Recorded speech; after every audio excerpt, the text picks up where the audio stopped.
Hello and welcome to the Mad Leprechaun. My name is Mert Walsh. As you can probably tell, I'm at Cadwell Park for the Sidecar Revival 2025. I thought I would take the opportunity to wander around the paddock, catch up with some old friends and see how they're doing. If that's something that interests you, please do stick around and stay tuned until after the intro.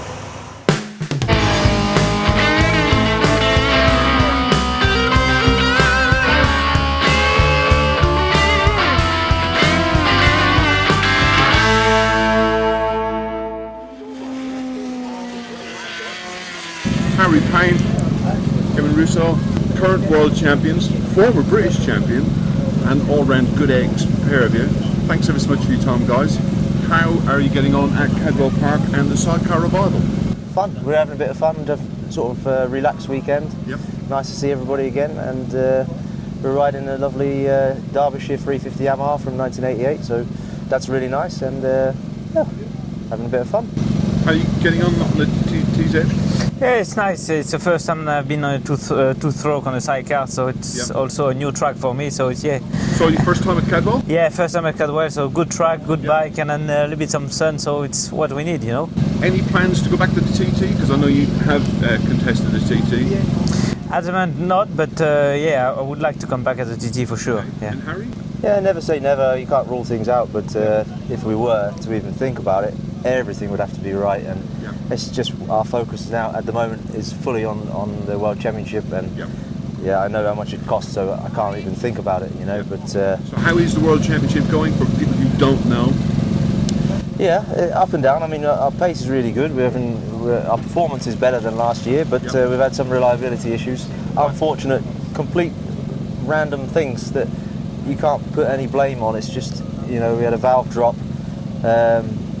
And then in Moss, so that, I mean, that can happen any time. It was just complete random. And then yeah, unfortunately we had a blow up in Le Mans as well, which is quite costly. But every time we've finished first bar one. Right, so you normally do really well at Le Mans. Yeah, it's a good track. I like Le Mans. I really sort of gel with the place, and Kevin knows it like the back of his hand, so I can just forget about him, and yeah, we go well there. So yeah. Cool. Well, I think that's it. I'm happy with that. If you are, I'll let you back to try and get your bike sorted out. Good luck later on. Thank you very much. Yeah, good to see you. Cheers, guys. Thank you. Thank you. So that is the change now for third place, the fluorescent orange. No, we're joking. How you doing? You good? Yeah, How's no, things? it's good. It's nice to be back in the paddock, and I thought whilst I'm in the paddock, catch up with some of my pals. Yeah. Well, I like all your content. I share your content. Do you? Yeah. Yeah, I'm you always like that. I do. I like everything. Anyway, how are you getting on with the championship? How did you get on with the Isle of Man? Give us an update on what you've been doing. Really good, to be honest with you. We've worked at the Kawasaki now for over 12 months. Right. Where's Suzuki, now Kawasaki? Yeah, and this is obviously a dry sump system. Right. The pain really is, when we moved to Kawasaki, I didn't quite realise that they stopped making the 600s in 2012. So I just knew you could get new ones. So you get new 636s and we can't use them. Right. So we're kind of rod for our own back with it. But at the same time, we're using the same technology as what Dave Molyneux used when he did 116 mile an hour lap. So it's proven, it's tried, it's tested. So when you say 116 mile an hour, you're talking about the Isle of Man? Yeah, the Isle of Man, yeah. And obviously when we went this year, we were on for around 116.6. Yeah. But because it was reduced from 3 laps to 2, there was not much point in pushing on the second lap. You get to, say, halfway around at the gooseneck, and the delta on the pit board from Bluey, actually, it was just outside, it said minus 15 to Ben, plus 20 to Todd. Well, I'm not going to catch Ben, and I've only got a gap to manage to Todd, so you just kind of calm down throughout the mountain. Yeah. And after experiencing the podium for the first time, I really, really, really wanted to get back on it again. But I'll be honest with you. So you did, for those who don't know, you podiumed twice. Twice, 3 times. Yeah, P3. What gets me is you actually said, I in my wildest dream, I didn't think it had happened. No. And I said to you, we did. We could all see it. So I think, well done. I think with the TT, you've got to be doing over 116 to be up there. Yeah. And obviously, I know that Pete and Jevon had the misfortune that they had. Yeah. On paper, I know I was P4. I would never, you know, if the guys in front of you break down, I understand that you have to finish first. To win it. Yeah, I know that. Yeah, you have to finish first. I'm also sensible in my mind that if Pete and Jeff are out there, Yeah, yeah. You never know. You've got competition. Yeah, you never know. Yeah. But I know I'm over the moon. It was a nice bit of feedback for us as a team. Yeah. After the year previous, we've still only done 20 laps around there. Yeah. In all 3 years, which is nuts. It is a circuit you don't get to practice. We caught Ben Birchall in one of the sessions, and I'd never caught anyone around there before. Yeah. Apart from Ramsden's, which I always passed at like Glen Helen or Cronky Body. Yeah. Caught Ben, didn't know what to do. Yeah. So I thought, I didn't know what to do when I caught him. I thought, do I pass him? Do I learn? What do I do? There was a few opportunities to pass him, but then in my mind, I'm turning it into a race with him, and I don't want that. Right. Anyway, I see all that, going over the mountain, I nipped past him around about the 30th milestone, and just at the end of the lap, he nipped back past me again, going into Brandish or Hilbury, I can't remember which one it was. But no, it was, as a whole, the TT this year was incredible. We did 11 laps on a standard engine. Obviously, the engine was, I wasn't quite ready for what was to come with it. The Dave Hagen and another chap, I don't know his name, he came around the awning after the Thursday night qualifying was over. Right. And they just popped their head in me on and said, "Oh, can we have a look at your engine, Lee?" Absolutely, of course. So airbox off. They checked everything out as much as they could in there without disturbing it too much. Yeah. They were having conversations quietly, like in each other's ear, and I thought, "Are they happy?" I said, "No." Asked him if he was happy. He said, "Yeah, all good." Went out in race one. Obviously, the speed through it was like 151.9 down Sulby for a standard engine, standard gearbox, standard configuration. They obviously didn't quite. Well, I know that they thought there was something there. There was rumours around the paddock that there was something there. There has been rumours about you in the past, I'm not and you're asked, quick. Yeah. No one ever comes to the awning and says it though, so I'm not asked. Yeah. So obviously they did the job properly. After the race, Dave and Tony Baker went to the scrutineering bay. They pulled the engine out completely and they ripped it apart. Like, they checked everything. Right. There was things that I didn't know you could do with a 636, with a 600. They knew. They looked for them. That wasn't there. Right. So yeah, it was perfect. And Dave, I know that one of the comments from one of the technical officials said, "I could have sworn there was something there." And when I went and spoken to him after, he said, "Like, respect, congratulations," shook my hand. I apologised for not being maybe as ready for the procedure as what I should have been, but I'd never been through it. If it was here, I know what to expect. There's the tools, I'll do it now. Yeah. So, yeah, good. And then obviously we went from there to the Southern 100, which Southern's very similar to Scarborough. I've seen some of your overtakes at the Southern 100. But that race one, all of us were pretty much on top of the current, the current lap record that was. Yeah. Me and Pete were pretty close to it. Ryan obviously pushed it a bit further. He was always going to. That thing's it's an incredible machine that he has, and they're riding really well. Pete bounced back from his accident and did Which is that. awesome. I could tell, I think lap 4, I just started to catch him, and I saw him move. I forget the corner. It's only about a quarter of the way into the lap, turn 3 or 4. I went for the move on the last lap. It was there, and then it wasn't. So I slid straight into Pete with my teeth gritted, thinking he's just come back from a crash. He's riding Ellen's bike. They're going to kill me for this.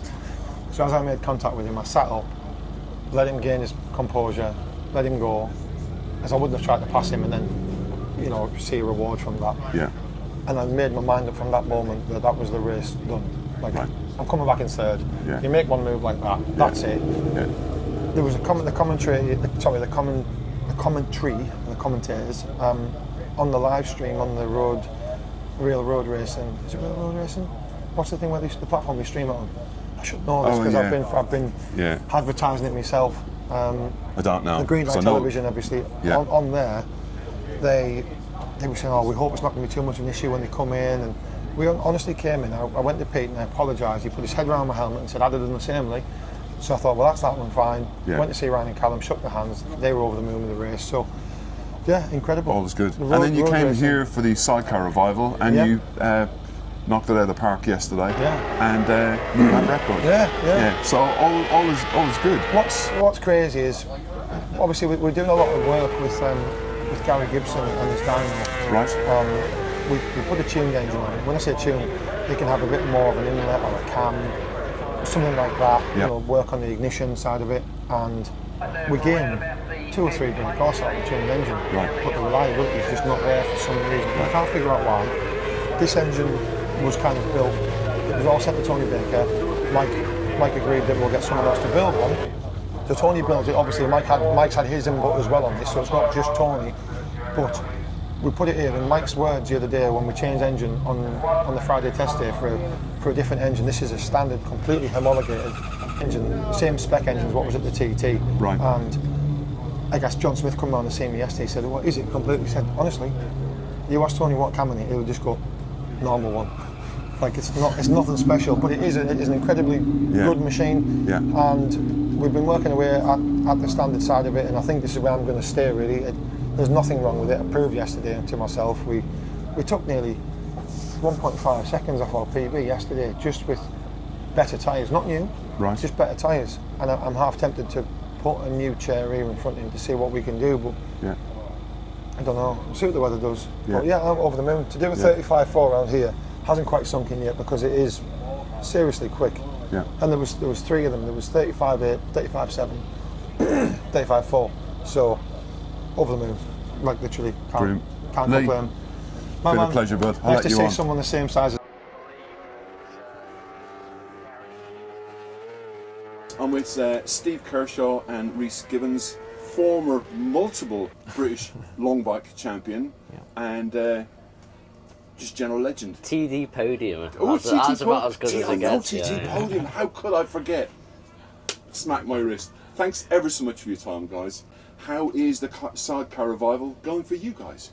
Yeah, really well. Yeah. Really well. You know, it's fantastic to see so many sidecars here. That is great. I mean, they rocked up Thursday night and the paddock was absolutely packed. So that's great. And first time back to Cadwell on an F2 for 15 years for me. So really enjoying it. So you have contested on a sidecar on an F2. So I started my career on an F2 and Right. then moved into Formula One. Yeah.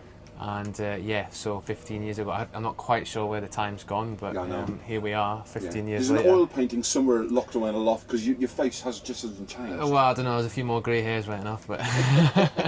So I first became aware of you in the F1 paddock, British, and you obviously left there, went on to the world stage. Yeah, that's right, yeah, we did 3 years of World Championship. What lured you from the world stage into the FSRA world? Well, the TT was the draw, Yeah. but the TT alone isn't enough. So, what could we do? I wanted to ride the Formula 2 all year. I didn't want to chop and change bikes, and so the simplest thing was to come and ride at the British Championship. We're always competitive, and if we can win something, it's always a bonus. So we thought we'd come here and race the best lads on the F2s, and it's been a fantastic fight and still is. It's good, we're enjoying it. Yeah, it looks good. How's things for you anyway? Because you're obviously on for the TT. Did you get on with Steve before the TT?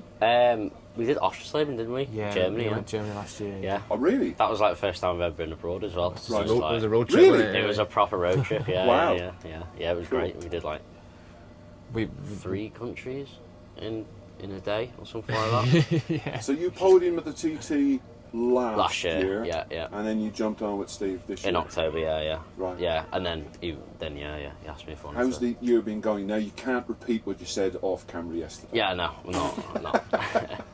No, it's weird just being. This is like the first year where I've been contesting to actually win the British Championship. Whereas like, you build up to, you slowly get faster and faster, and then like, Al just wants to do TT, and he's not really too bothered about British Championships. He's been there, he's done that a few times, so it doesn't really matter to him. So, we picked and chose and got ourselves set up for TT. I had TT, which is dream come true. Absolutely. First race was a bit surreal.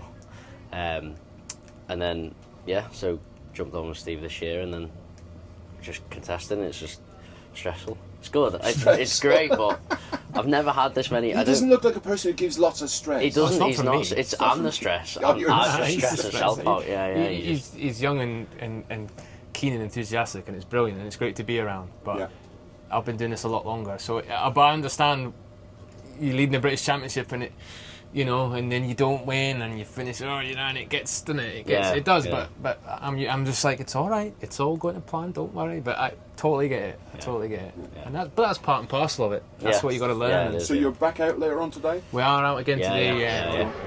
So we're trying to catch that. Trying to catch Mr. Crawford and Mr. Hardy. They're absolutely fine. They're on the pipe, and but it's great to come here, and you know, Lee and Scott set such a benchmark that we are absolutely on the pipe. I am riding that bike as hard as I can, and that's great. You know, you're not just coming in and tooling around, and we're working hard, we're riding hard. You know, and we're happy with our progress. You know, we're happy with our lap times. We're happy with the bike. We're happy with ourselves. So, you know, we're enjoying it. So it's good. Well, thanks ever so much for your time. Really, really appreciate it. Have a fantastic race and have a fantastic revival. Thank you very much. Cheers, Thank you. Steve Webster, 10 times world champion, and you know, and a childhood hero of mine. So. Second time we've met, bumped into one another, so thanks ever so much for your time. No problem, no problem. How are you getting on at Cadwell Park and having fun? Yeah, it's great. I mean, to come to a meeting like this where it's mainly sidecar oriented, everybody is, you know, to do with the sidecars, or you're meeting a lot of friends who you've not seen probably for from year to year, and it's great. And Roger Body puts on a really good meeting. We've got four of his bikes here from the past. We've got, you know, this is a Windle from like the early 1980s. Right. And then we go through with the different ADM Krausers to the Swiss Auto was like the engine of one of the last ones that say Rolf Billen used and Klaus Kloppenbach used. So it's got like a good history of sidecars with it. They are proper legendary machines. They you know, they are two-stroke era that ended in sort of like 2000, something like that. So 25 years ago it ended. But I mean, these go back to, like say, the early 1980s. And this is a similar bike to what I first started on in 1980. So it's an identical bike. Simon, the son who passengers been out, it's the first time he's ever been on a conventional. So it's a bit of a new one for him as well to be here with this one. So how are you finding it? Because you were passenger with your dad on the other long bike. The longer bikes are easier than this one, but it's been a nice experience. Has it? Yeah, it really has. I'm enjoying it. How is it getting out on this side? This side, coming out this side's easier. Is it? It's getting over the other side on the right where it's a bit harder. Really? Yeah. Wow. Because you feel like you're getting right on top of the driver as you go over. Simon was about 14 years old when I retired, so he was always sort of itching to want to get on, but he was always just a little bit too young. Right. And then when I retired for a few years, I sort of like just retired too early, didn't you? Yeah. But so now it's great that, you know, it's like father and son. We can do this together. Fantastic. It's great, and we have a good. We've met it's good fun. Some friends who sort of I used to work with at Roundtree Macintosh some 40 years ago, whatever it was, and we spent the last 2 nights having barbecues and get, you know, we had a right good weekend. It's been really good. The Sidecar paddock is a sidecar family, isn't it? It's one big community, which is that's the nice thing. When you walk down, everybody's saying hello. Everybody's just talking to each other. I couldn't come this weekend and not say hello and chat to a few people. Yeah, people you know. It is a good. It's a smashing. That, you know, that ethos of the meeting and the way it is. It is smashing, and you know, long may it continue. Yeah, very much. Yeah. I always enjoy coming. I always look forward to it. It's probably out of all the events that we do, it's the nicest one, isn't it? It's it's a good. It is, and it's growing, isn't it? So it's not just maybe one bike going out. There's quite a lot that are going out. There was a lot of you guys out there yesterday. I caught some footage of you guys coming past. Surprising there's how many people dragging them out of garages now, dusting them off. He's having a go. I'll have a go. Lots of us limping around. You look good. Good.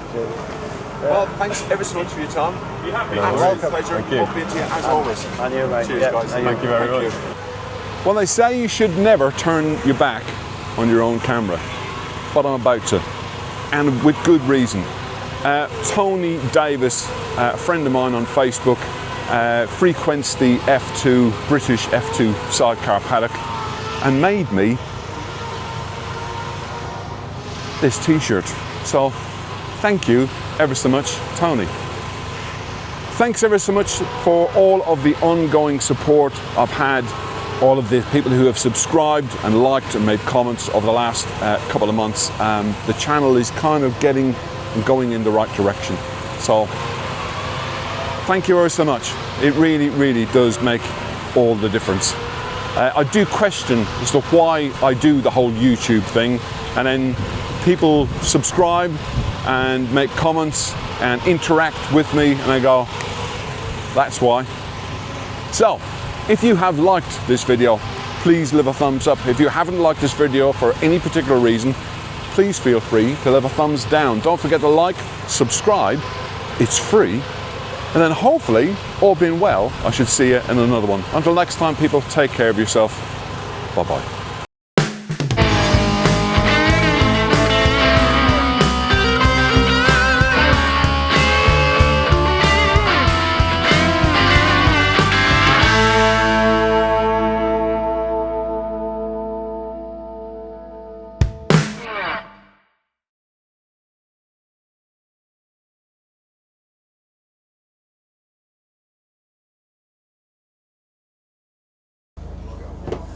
Perfect. That's so Lee good, Crawford, how you doing? my man. No, we're joking. How you doing? You good? Yeah, How's no. things? And safe home everybody.